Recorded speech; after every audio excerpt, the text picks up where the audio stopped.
Hello दोस्तों। तो कैसे हो आप सब? बढ़िया। तो दोस्तों, आज हम स्टार्ट करेंगे एक नया topic, history and milestone of agriculture.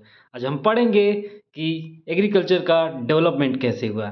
Different stage पढ़ेंगे, जैसे कि पैलियोलिथिक पीरियड में क्या हुआ, मेसोलिथिक में क्या हुआ, नियोलिथिक में क्या हुआ, चालकोलिथिक में क्या हुआ, कैसे हम हंटिंग गैदरिंग से पेस्टोरल बने, फिर क्रॉप कल्चर आया, फिर ट्रेड करने लगे। ये सारी चीज़ें आज हम पढ़ेंगे। तो दोस्तों, आइए हम स्टार्ट करते हैं एक स्टोरी से। तो दोस्तों सोचो, एक टाइम था जब इंसान के पास ना खेती थी, ना गांव, ना टूल्स, बस जंगल और जिंदा रहने का स्ट्रगल। और आज India is one of the largest agricultural power. ये सफ़र कैसे हुआ? ये कहानी ही हमारा history and milestone of agriculture chapter है। तो दोस्त, आइए हम अब बात करते हैं पैलियोलिथिक पीरियड का। तो दोस्त, आपने अभी स्क्रीन पे ये सब चीज़ें अगर पढ़ा हो तो एक बार गो थ्रू हो जाइए। मैं खुद पढ़ देता हूँ। The history of agriculture and civilisation go hand in hand as the food production made it possible for primitive man to settle down in selected areas, leading to the formation of society and initiation of civilization. The development of civilization and agriculture has had passed through several stages. Archaeologists classified the stages as Stone Age. हम आज किसके बारे में पढ़ रहे हैं? Stone edges के बारे में, बेसिकली एग्रीकल्चर से related only. Stone age, bronze age and iron age में क्लासीफाई किया गया था। ठीक है, आर्कियोलॉजिस्ट ने क्लासीफाई किया था एंशिएंट सिविलाइजेशंस को और एग्रीकल्चर को। ठीक है। Subsequently the scholars split up the stone age into Palaeolithic period, that is old stone age, Mesolithic period, that is middle stone age, and Neolithic period, that is new stone as. तो आइए दोस्त, हम अब पढ़ते हैं Palaeolithic period. The beginning, starting, जब ये old stone age है, बेसिकली 8000 से 10,000 बीसी इसका टाइमलाइन है। तो पैलियोलिथिक पीरियड का टाइमलाइन है 8000 से 10,000 बीसी। ऑलराइट दोस्त। तो दोस्त, एक वक्त था जब ह्यूमन सिर्फ हंटर गैदरर थे, स्टोन टूल्स बनाते थे, like hand axes, choppers, blades. गांव नहीं, फार्मिंग नहीं, बस एक जगह से दूसरी जगह भटक कर फूड कलेक्ट करते थे। उस समय ऐसा कोई कॉन्सेप्ट नहीं था, गांव, फार्मिंग, विलेज, ये सब कुछ नहीं था भाई। बस वही एक जगह से दूसरी जगह भटक कर फूड कलेक्ट करते थे। दे आर हंटर और गैदरर। फिर क्या हुआ दोस्त? Mesolithic period. उसके पहले हम स्क्रीन पे जो भी चीज़ें हैं एक बार गो थ्रू हो जाते हैं। तो ये कहता क्या है? द ओल्ड स्टोन एज और Palaeolithic culture of India developed in Pleistocene period और आइस एज। तो दोस्त, ये ध्यान रखिए, पैलियोलिथिक कल्चर ऑफ इंडिया ये डेवलप होता है कब? पैलियोलिथिक कब डेवलप होता है? प्लेस्टोसीन, प्लेस्टोसीन पीरियड और आइस एज में, प्लेस्टोसीन पीरियड और आइस एज में। एंड पीपल वो हंटर एंड फूड गैदरर, जैसा कि आपको मैंने बता रखा है, who eight wild fruits and vegetables and lived on hunting. This is very common sense. वो हंटर और गैदरर थे, फूड गैदरर थे। वो वाइल्ड फ्रूट्स खाते थे और वेजिटेबल्स खाते थे और हंटिंग करते थे। Basically they lived on hunting. Human used unpolished, rough stone like hand axes, choppers, blade। तो क्या था पैलियोलिथिक टाइम में? जो स्टोन्स होते थे बेसिकली अनपॉलिश्ड होते थे, रफ होते थे। क्या होते थे? अनपॉलिश्ड होते थे, रफ होते थे, like hand axes, choppers and blade. तो ये बात की हमने पैलियोलिथिक में। अब दोस्त, हम आते हैं मेसोलिथिक पीरियड। तो Mesolithic period was the transition period. It was the period of transition that is called middle stone age. तो मिडल स्टोन एज की टाइमलाइन क्या है दोस्त? ये है 8000 बीसी से 5000 बीसी, 8000 बीसी से 5000 बीसी। तो दोस्त, अब क्या होता है यहाँ पे? अब क्लाइमेट चेंज होने लगा। मिडल स्टोन एज में, मेसोलिथिक पीरियड में अब क्लाइमेट चेंज होने लगा, वार्मिंग आई और ह्यूमन ने एक मैजिकल स्टेप लिया, animal domestication. Animal domestication, animal domestication. तो सबसे पहले क्या हुआ कि डॉग का डोमेस्टिकेशन हुआ। डॉग का डोमेस्टिकेशन हुआ, लोग डॉग को पालने लगे, थोड़ा स्टेबल लाइफ स्टार्ट हुई, फूड गैदरिंग थोड़ा सा कम हुआ, स्मॉल हंटिंग होने लगी, हंटिंग भी थोड़ी सी डिक्रीज हुई, लोग थोड़ा स्टेबल लाइफ स्टार्ट कर दिए। आइए अब स्क्रीन पे एक बार गो थ्रू होते हैं, मटेरियल्स को देखते हैं कि हमारा कंटेंट क्या कहना चाह रहा है। Both mesolithic and neolithic phases belongs to the Holocene era. Palaeolithic आपको ऑलरेडी बता चुका हूँ क्या था, प्लेस्टोसीन पीरियड, आइस एज। लेकिन mesolithic neolithic phase belongs to what, Holocene era, Holocene era. तो दोस्त ध्यान से याद रखिए, ये चीज़ जो आप पढ़ रहे हो आपके एग्जाम के लिए बहुत ज़्यादा इंपॉर्टेंट है, तो वीडियो को अंत तक जरूर देखें। इन दिस एरा बेसिकली जो मेजोलिथिक पीरियड था, in this era there was a rise in temperature. Mesolithic period में ही तो टेम्परेचर राइज होता है, the climate become warm, climate एकदम गर्म हो जाता है, which resulted in melting of ice. भाई पैलियोलिथिक पीरियड किसमें था, प्लेस्टोसीन एज में, आइस एज में था। अब आइस मेल्ट हुआ तभी मेसोलिथिक पीरियड आया, क्लाइमेट वार्म हुआ, आइस मेल्ट हुआ, टेम्परेचर राइज हुआ, तब मेसोलिथिक पीरियड आया। And this period also brought changes in flora and fauna. Mesolithic period brought changes in flora and fauna. The people of this age lived on hunting, fishing, food gathering. Hunting, fishing, food gathering. Initially, what initially, but later on, they also domesticated animals and cultivated plants, thereby paving the way for agriculture. तो समझे दोस्त, initially तो वो लोग hunting कर रहे थे, fishing कर रहे थे, फूड गैदर कर रहे थे, बट बाद में वो एनिमल का पालना स्टार्ट किए, प्लांट को कल्टीवेट करना शुरू किया, and it was the step to pave the way for agriculture. यहीं से स्टार्ट होती है चीज़ें, जड़ एक रूट था बेसिकली यहाँ से एग्रीकल्चर का। The first animal to be domesticated was wild ancestor of the dog. तो पहला एनिमल जो डोमेस्टिकेट किया गया था क्या था दोस्त, सबसे पहले wild ancestor of dog. Sheep and goats were the most common domesticated animal. Sheep and goats were the most common domesticated animal. तो दोस्त ध्यान रखना, पहला डोमेस्टिकेशन तो डॉग का हुआ था, लेकिन जब पूछा जाए कि मोस्ट कॉमन डोमेस्टिकेटेड एनिमल क्या था दोस्त, सीप और गोट्स थे। आइए दोस्त हम चलते हैं न्योलिथिक एज पे, that is the new stone age, the revolution age. ये 7000 बीसी ऑनवर्ड्स बोलते हैं, 7000 बीसी ऑनवर्ड्स। ये चैप्टर का हीरो फेज है, न्योलिथिक एज चैप्टर का हीरो फेज है। यहीं पे रियल एग्रीकल्चर शुरू होती है, यहीं पे रियल एग्रीकल्चर शुरू होती है।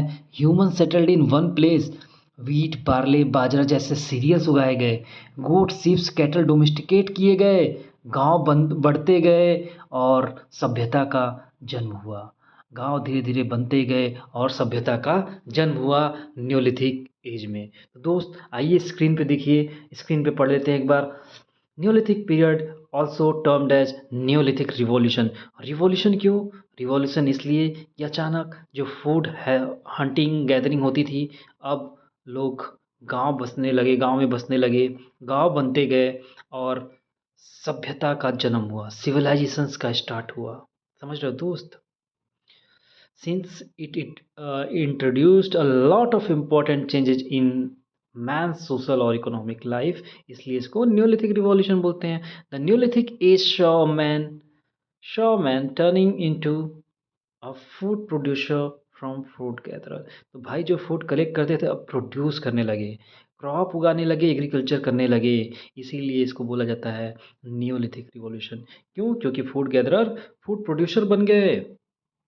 अब हम बात करेंगे, दूसरे पॉइंट पे आते हैं। The people of Neolithic age cultivated land and grew fruits, corn, ragi and horse gram.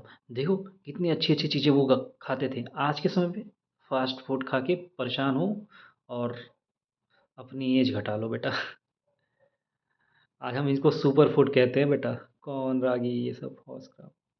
So they also domesticated cattle, सीप, गोट्स। सीप गोट्स क्या था, मैक्सिमम लोग उसी को मोस्ट कॉमन था डोमेस्टिकेशन के लिए। The people led a more settled life and paved the way for beginning of civilization, paved the way for beginning of civilization। तो दोस्त, हम जब पढ़े थे मेजोलिथिक तो वहाँ पे क्या पढ़ा था, it pave the way for agriculture. But हम न्योलिथिक पढ़ते हैं तो क्या बोलते हैं कि यहाँ पे भाई ठीक है एग्रीकल्चर तो अच्छा खासा डेवलप हो गया था, but it pave the way for beginning of civilisation, civilisation की शुरुआत का इसने जड़ रखा। ठीक है, आइए दोस्त अब हम स्टार्ट करते हैं। Chalcolithic as, Chalcolithic as, this is called copper stone age. Copper stone age ये कब स्टार्ट होता है दोस्त, 1500 बीसी, 3000 बीसी से 1500 बीसी, 3000 बीसी से 1500 बीसी। तो दोस्त अब हम ह्यूमन ने कॉपर यूज करना शुरू किया। चालकोलिथिक एज में हम ह्यूमंस ने अब कॉपर यूज करना शुरू किया। टूल्स इम्प्रूव्ड हुए, प्रोडक्टिविटी भी इम्प्रूव्ड हुई। अब विलेज के साइज बढ़ने लगे, लार्जर विलेज बनने लगे। तो क्या हुआ दोस्त, कॉपर के यूज हुए, टूल्स इम्प्रूव हुए, प्रोडक्टिविटी बढ़ने लगी और विलेज की साइज भी बढ़ने लगी। एक बड़े लेवल पे विलेज का डेवलपमेंट होने लगा। कॉटन की सबसे पहली खेती इसी एज में हुई। कॉटन की सबसे पहली खेती चालकोलिथिक एज में ही हुई। कहाँ पे, डेक्कन रीजन में। कहाँ पे, डेक्कन रीजन में। तो दोस्त ये फैक्ट वेरी इंपॉर्टेंट, इसे याद रखो। कॉटन की सबसे पहली खेती इसी एज में हुई, डेक्कन रीजन में, चालकोलिथिक एज। ट्रेड भी स्टार्ट हुआ दोस्त, तो कब हुआ, चालकोलिथिक एज में। ट्रेड कब स्टार्ट हुआ, चालकोलिथिक एज में, जब टूल्स इंप्रूव हुए, जब कॉपर आया। समझे दोस्त, आओ स्क्रीन पे पढ़ो अब। The people living in this stone copper age domesticated animals and cultivated food grains. They domesticated cow, sheep, goats, pig, buffalo and hunted deer. Deer को वो हंट करते थे दोस्त, चालकोलिथिक एज में डियर को हंटिंग की जाती थी। काउ, सीप, गोट तो थे ही, सीप गोट तो ज़्यादा फेमस था, काउज भी थे, अब पीक बुफेलो भी आ गए। समझ रहे हो दोस्त, धीरे धीरे डोमेस्टिकेशंस और भी एनिमल्स के होने लगे। People were living in stone copper age, animal domestication तो हो रहा था और फूड ग्रेन का कल्टीवेशन स्टार्ट हो गया प्रॉपर। सो चालकोलिथिक एज में हम दूसरे पॉइंट पे आते हैं। दे प्रोड्यूस व्हीट, राइस, ये क्या फूड ग्रेन है, several pulses such as lentils, masoor, black gram, green gram. देखो कितनी अच्छी अच्छी चीज़ें खाते थे। आज तुम क्या खाते हो बताओ, chowmein, pasta, momo. They also cultivated bajra, देख लो सुपर फूड खाते थे सब, इसीलिए लंबे टाइम तक जीते थे। तो दोस्त चालकोलिथिक फेज में क्या हुआ, they produce wheat, rice, several pulses such as lentils, masoor, black gram, green gram. They also cultivated bajra and cotton was produced in the black cotton soil of Deccan, and ragi, bajra and several millets were cultivated in the lower Deccan। तो दोस्त cotton was produce in black cotton soil, जो Deccan reason में black cotton soil था ना, जिसको regur soil भी बोलते हैं, वो चालकोलिथिक पीरियड में ही पहली बार प्रोड्यूस किया गया। और रागी, बाजरा और भी जो सेवरल मिलेट्स थे, that were cultivated in lower part of Deccan. Lower part of Deccan में क्या कल्टिवेट किया गया था, रागी, बाजरा एंड सेवरल मिलेट्स। तो दोस्त होप आपने चालकोलिथिक एज भी समझ लिया होगा। अब हम आते हैं अपने ये different stages in development of agriculture which are oriented with human civilisation, can also be understood as. पहले क्या हुआ, स्टेजेस है भाई, हंटिंग हुई, फिर पेस्टोरल, समझ रहे हो दोस्त, हंटिंग करना स्टार्ट हुआ, फिर पेस्टोरल, डोमेस्टिकेशन लोग स्टार्ट किए एनिमल का, थोड़ा चराना वराना स्टार्ट किया एनिमल्स को। पहले तो काट के खा जाते थे फिर उसके बाद धीरे धीरे क्या हुआ, क्रॉप कल्चर आया, लोग एग्रीकल्चर स्टार्ट किए। फिर क्या हुआ, धीरे धीरे जब लोगों के पास इनफ खाने का हो गया, सरप्लस हो गया, तो ट्रेड स्टार्ट हुआ। स्टेजेज ऑफ ह्यूमन सिविलाइजेशन, दोस्त ट्रेड चालकोलिथिक पीरियड से रिलेट करो। ठीक है, कॉटन सबसे पहले कहाँ खेती हुई, चालकोलिथिक टाइम पे। उस समय टिल्स इंप्रूव्ड हुए, क्यों, क्योंकि कॉपर आ गया था चालकोलिथिक पीरियड में। प्रोडक्टिविटी इम्प्रूव्ड हुई, विलेज के साइज बढ़ गए, सिविलाइजेशंस की शुरुआत कब होती है पहले बताओ, नींव कब रखी गई सिविलाइजेशन की? न्योलिथिक पीरियड में। एग्रीकल्चरल की नींव कब रखी गई? मीजोलिथिक पीरियड में। ठीक है दोस्त, तो क्या है ये 4 स्टेज है, hunting, pastoral, crop culture and then trade. Trade, these are the very important stage in agricultural development. तो हंटिंग में क्या होता था दोस्त, आपको पता है कि फूड सर्च के लिए कांस्टेंट मूवमेंट होता था लोगों का, बेसिक सर्वाइवल मोड था दोस्त, फूड सर्चिंग। सर्च करो खाओ, सर्च करो खाओ, आगे बढ़ो। पेस्टोरल क्या थे सर? सर, ह्यूमन ने सीप गोट काऊ जैसे एनिमल डोमेस्टिकेट किए, मूवमेंट स्लो हुआ, स्टेबिलिटी आई, ये पेस्टोरल स्टेज है। पेस्टोरल स्टेज क्या है कि ह्यूमन ने सीप गोट काऊ जैसे एनिमल्स डोमेस्टिकेट किए, डोमेस्टिकेशन हुआ एनिमल का पेस्टोरल स्टेज में। मूवमेंट जो पहले था फूड सर्च के लिए वो स्लो हो गया, थोड़ी स्टेबिलिटी आई, एक जगह रहकर खाना इनका शुरू हुआ। एंड देन नेक्स्ट स्टेज है क्रॉप कल्चर। क्रॉप कल्चर में सर क्या हुआ? क्रॉप कल्चर में हुआ दोस्त, नियोलिथिक एज में फार्मिंग का बर्थ होता है। न्यूलिथिक एज में फार्मिंग का बर्थ होता है, ग्रेन्स उगाए गए, स्टोर किए गए फूड को, और सेटल लाइफ स्टार्ट हुई। सेटल्ड लाइफ स्टार्ट कब होती है? न्यूलिथिक पीरियड में। फिर क्या हुआ, जब सरप्लस हो गया सर, तो सरप्लस हो गया तो क्या करोगे अब और कुछ भी तो करना पड़ेगा, तो ट्रेड करना स्टार्ट किया गया। तो क्रॉप सरप्लस जब हुआ तो हम ट्रेड स्टेज की बात कर रहे हैं बेसिकली, लास्ट स्टेज। जब क्रॉप सरप्लस हुआ तो बार्टर सिस्टम आया, मार्केट के कॉन्सेप्ट आए, और सिविलाइजेशन राइज होता है यहाँ पे। तो दोस्त स्क्रीन पे आप देख पा रहे होगे, hunting and gathering it was the primary source of food during palaeolithic period. Stone tools were used for hunting, people led nomadic life. Hunting gathering जो स्टेज है उस समय लोग नोमैडिक लाइफ जीते थे, और प्राइमरी सोर्स ऑफ फूड था hunting और गैदरिंग के थ्रू ड्यूरिंग पैलियोलिथिक पीरियड। और हंटिंग के लिए कौन सा टूल? स्टोन टूल यूज करते थे दोस्त, सबको पता है। एंड देन पेस्टोरल स्टेज में क्या हुआ? Human started domesticating animals, sheep, goats, cow, buffalo, etc. People still migrated from one place to another in search of food and to feed his animal. तो दोस्त थोड़ा तो कम हुआ जो मूवमेंट थे, बट स्टिल लोग माइग्रेट करते थे from one place to another place in search of food and to feed his animal. जो एनिमल पाल रहे थे ना पेस्टोरल बेसिकली ये मेजोलिथिक पीरियड में, तो भाई एनिमल को खिलाने के लिए भी तो कुछ चाहिए, तो उसके लिए भी तो घूमना पड़ेगा। तो still they were like migrating from one place to another place, खुद के खाने के लिए और एनिमल को खिलाने के लिए, बट कम हुआ था। Then crop culture, next stage, third stage, ये नियोलिथिक एज की बात कर रहा है बेसिकली। तो Neolithic age commenced with the development of settled agriculture. Neolithic age कब स्टार्ट होता है? जब there was a development of settled agriculture, the use of tools weapons made of polished stone. Polished stones tools कब आए? न्यूलिथिक एज में। People started growing crops like ragi, horse gram, cotton, rice, wheat and barley. भाई ragi, horse gram, cotton, rice, wheat, barley कब हुआ? भाई neolithic age में, crop culture के stage में, समझे?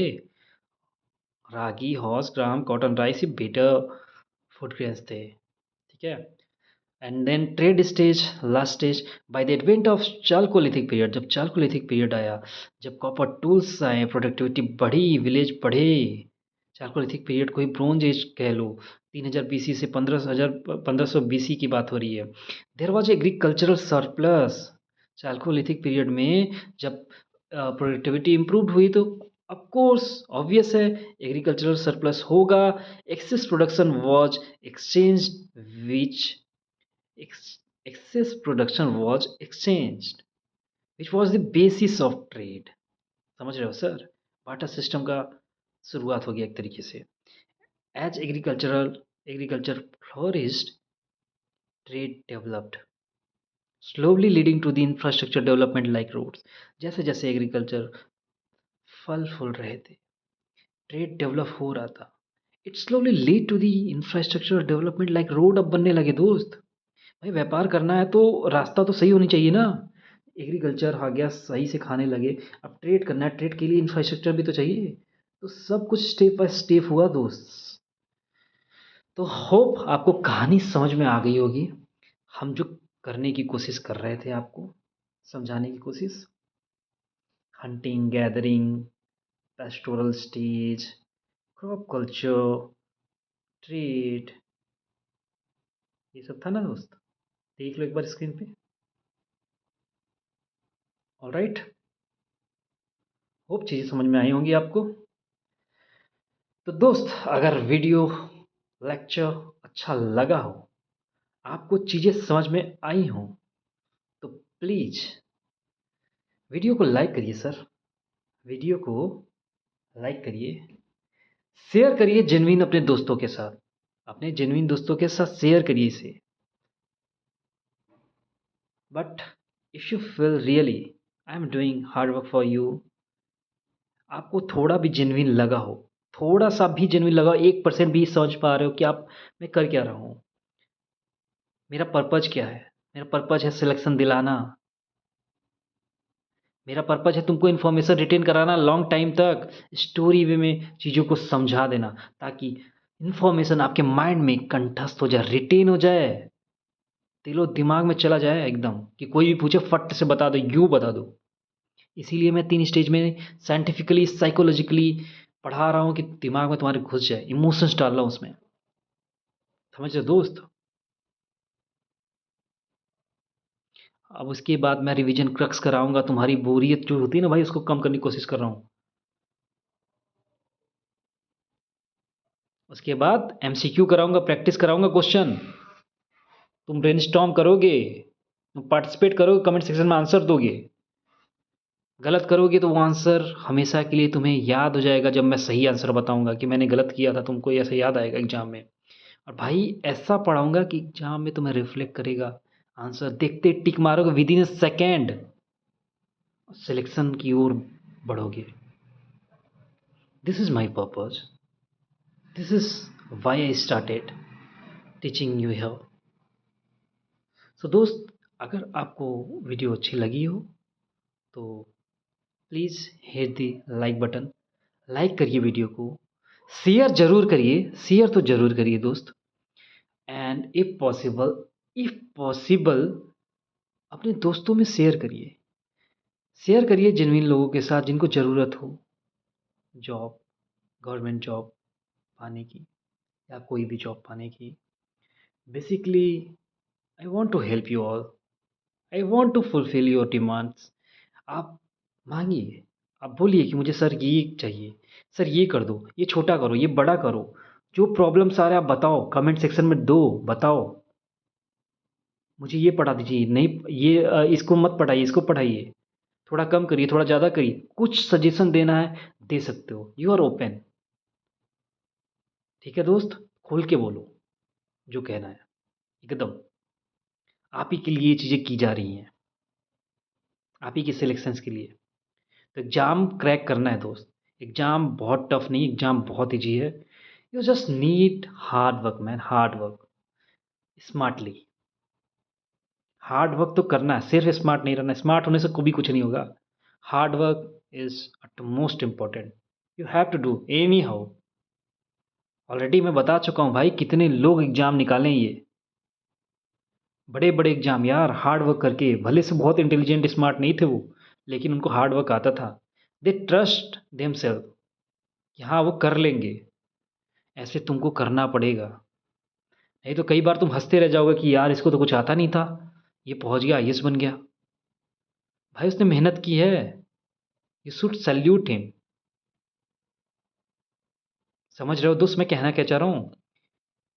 भीड़ के पीछे मत भागो, मेहनत करना शुरुआत कर दो, मेहनत करने का। कई लोग हैं जो काफ़ी अटेम्प्ट्स दे चुके हैं, नहीं हो रहा है एग्ज़ाम, पता है रीज़न क्या है, प्रॉब्लम्स पता है, बट मिस्टेक सेम ही कर रहे हैं, रिवाइज कर ही नहीं रहे हैं, मल्टीपल सोर्सेज पे बार बार जा रहे हैं, same same type of mistake doing every time. तो भाई कैसे रिजल्ट अलग आएगा? जब तुम बार बार मल्टीपल सोर्सेस पे जाओगे सिर्फ नया नया पढ़ने के चक्कर में आगे बढ़ते जाओगे और रिवाइज नहीं करोगे, तो डू यू रियली थिंक ये सिलेक्शन होगा? बताओ। एग्जाम टाइम पे बल्कि तुम्हारा क्या होता है, बर्डन आने लगता है, एंजाइटी आने लगती है, टेंशन होने लगता है कि भाई पढ़ा नहीं जा रहा है, हो नहीं रहा है। क्यों? क्योंकि भाई तुमने गलती की, रिवाइज किया ही नहीं कभी, तुमने इन्फॉर्मेशन को रिटेन किया ही नहीं, मल्टीपल टाइम्स पढ़ा ही नहीं, रिपीट किया ही नहीं। भाई कोयल जब बार बार चहचहाती है ना तुम्हारे सामने, तो तुमको उसकी आवाज़ आ जाती है, तुम रिपीट कर सकते हो उसको कि कैसे चहचहा रही है। You can. बार बार जो चीज़ें तुम सुनते हो, गाना सुनते हो बार बार, तुम रिपीट करने लगते हो ऑटोमेटिकली। कैसे? बार बार तुमने सुना भाई। तो यही तो मेरा पर्पज है, बार बार चीज़ों को, कंटेंट को दिखाओ अलग अलग माध्यम से। एक बार वीडियो बना रहा हूँ, फिर उसके बाद तुम्हारे लिए रिवीजन प्रैक्टिस ला रहा हूँ, फिर एमसीक्यू ला रहा हूँ, सेम चीज़ें। थोड़ा सा कंटेंट का फॉर्मेट अलग होता है, बट अल्टीमेटली क्या है, कंटेंट तो वही है ना, क्वेश्चन तो वैसे ही ना बनेंगे। रिपीट कर रहा हूँ चाहती, क्योंकि भाई तुमको समझो समझो, इन्फॉर्मेशन तुमको पता होना चाहिए भाई एग्जाम में। तो जहाँ पर रटना होगा वहाँ पर रटना भी होगा भाई। ये नहीं कि मैं नहीं रटूंगा, मैं तो कूल हूँ, तो बनो कूल, छोड़ दो सिलेक्शन। मैं बहुत लोगों से ऐसे मिला हूँ, बहुत बेतुकी बातें करते हैं लोग ऐसे कि सर वो रटता है, मुझे रटना अच्छा नहीं लगता। क्या बात कर रहे हो यार, क्या बात कर रहे हो? बचपन में तुमने कभी रटा नहीं है क्या? भाई तुमको सिलेक्शन चाहिए, बस इतना समझ लो। हार्ड वर्क करोगे, इंटेलिजेंस ये सब स्मार्टनेस सब आ जाती है दोस्त, पहले करो तो। स्मार्ट वर्क के नाम पे तुम लेजीनेस ला रहे हो अपने आप में, करते ही नहीं हो चीज़ भाई। रिवाइज करो, बार बार रिवाइज करो, बार बार रिवाइज करो, इन्फॉर्मेशन को रिटेन करो, ताकि एग्जाम में देखते ही विजुअल्स आए भाई कि हाँ सर ने यहाँ पढ़ाया था, हंटिंग गैदरिंग में ये हुआ था, नियोलिथिक स्टेज में ये हुआ था। ऐसे पता होना चाहिए भाई कि सेटल्ड लाइफ कब स्टार्ट हुआ था, कॉटन फार्मिंग कब हुई थी, क्लाइमेट वार्मिंग ये सब चेंज कब हुआ था, आइस एज किसको कहते हैं, मतलब स्टेजेस क्या हैं, ये सब चीज़ें तुमको पता होंगी तभी तो एग्जाम में कर पाओगे। That's why I am emphasising every time, revise revise revise, practice practice practice. Bar bar question को प्रैक्टिस करो, एमसीक्यू एप्टीट्यूड डेवलप करो एग्जाम में, ताकि आराम से जब नए क्वेश्चंस भी आए ना तो तुम उसको हैंडल कर पाओ कि कैसे एलिमिनेट करते हो ऑप्शंस।